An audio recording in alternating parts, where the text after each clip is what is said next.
Hey everybody, this is Rabbitearsblog, and welcome to my top comic books of the week. Now here are my top 4 comic books of this week.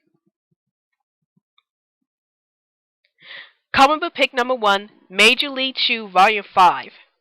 Written by John Layman, artwork by Rob Guillory, published by Image Comics, era 2010s.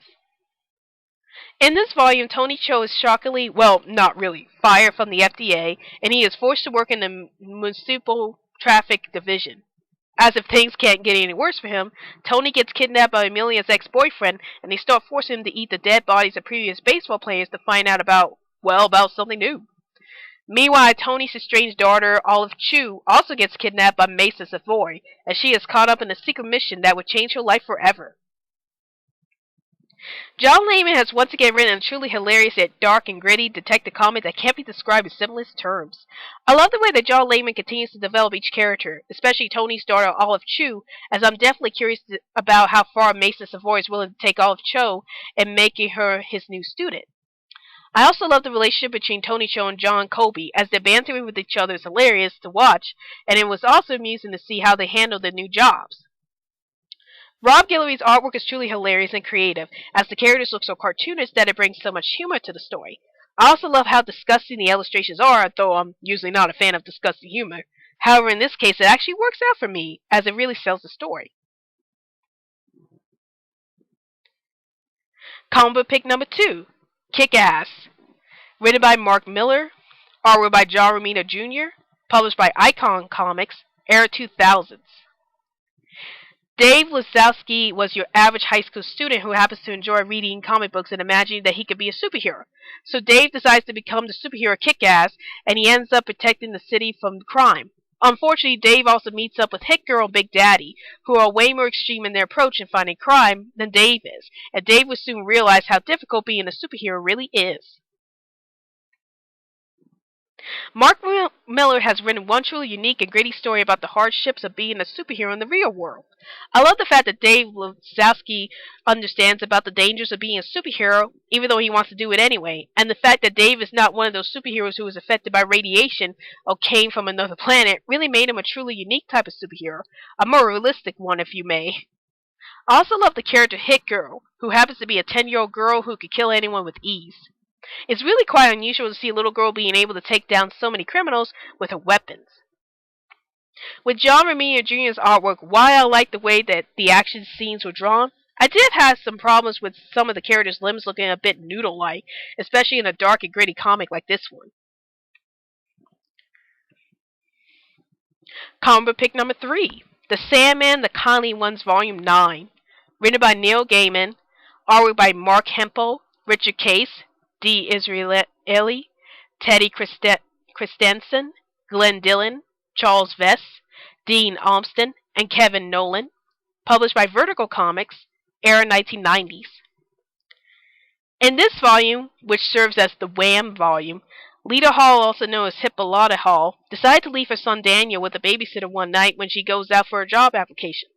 Unfortunately, when Lita comes back home, she finds out that her son Daniel has been kidnapped, and she tried desperately to find him. But after days of not being able to find Daniel, Lita believes that Daniel is dead, and she ends up going into an emotional shock and rage. It was then that Lita decided to take her vengeance on Dream, who she blames for the death of her son, and she confronts a monstrous force called the Kindly Ones to help her seek her vengeance. I love the way that Neil Gaiman wrote this volume, as it has an eerie feel to it due to everything seeming to fall apart in the dream world when the Kindly Ones start invading the dream world. I also love the fact that Neil Gaiman introduced all the previous characters from the Sandman series, which helped give this volume sort of finale feel, as everyone is preparing for the big battle ahead of them. It was amazing and horrifying seeing Lita Hall's character go from disliking Dream for killing her husband Hector to full-on rage after her son Daniel disappears, and it was frightening seeing the Kindly Ones actually harm the citizens of the dream world.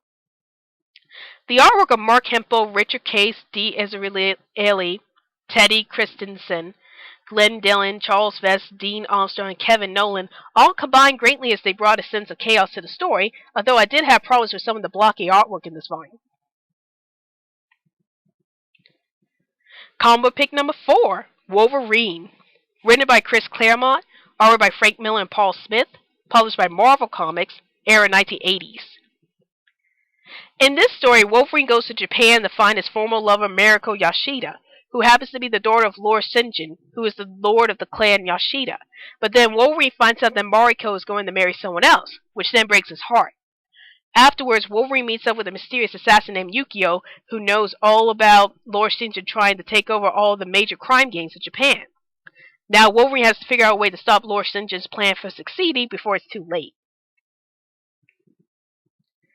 Chris Claremont's writing truly shines in this story, as we are treated to Wolverine's inner emotions ranging from his love for Mariko Yashida and dealing with his animal side. I love the way that Chris Claremont's shown a more sensitive side to Wolverine, as he tries to get Mariko back while trying to understand the customs of a family, which the importance of honor and pride plays a big role in this story. I also enjoyed the second story in the volume where it involves the other X-Men, Cyclops, Kitty Pryde, Colossus, Storm, and Nightcrawler, coming to visit Wolverine in Japan, and I like the fact that it was much more lighthearted in tone than Wolverine's solo story in Japan. Frank Millar's artwork really brought out the dark and gritty feel to Wolverine's side of the story, and it strongly reminded me of Kill Bill a bit, while Paul Smith's artwork in the second story is bright in colors and is reminiscent of John Byne's artwork from previous X-Men stories like the Dark Phoenix Saga. Well, that's my top comic books for this week, and I would highly recommend these titles to any comic book fan. Also, since these are just the short reviews, if you want me to do a long review on these comics, then please feel free to suggest them in the comments below, and I'll see what I can do about it. Well, I hope you enjoyed this video. This is Rabbitearsblog, and I'll see you later.